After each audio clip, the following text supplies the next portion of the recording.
کاظمی قومی باید به واقعیت‌های افغانستان در نشست دوحه 3 توجه شود.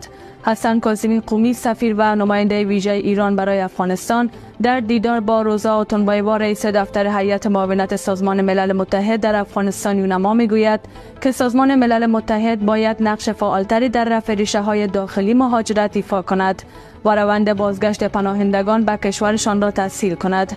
سفیر ایران در کابل از سازمان ملل متحد خواسته است تا به واقعیت‌های افغانستان و منطقه در نشست سوم دوحه درباره افغانستان توجه جدی داشته باشند.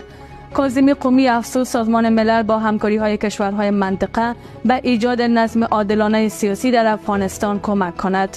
سازمان ملل از آمادگی برای برگزاری سومین نشست دوحه درباره افغانستان خبر داده و امیدوار است که طالبان این بار در این نشست شرکت کند. انتظار می رود که در این نشست از نمایندگان ویژه کشورها در امور افغانستان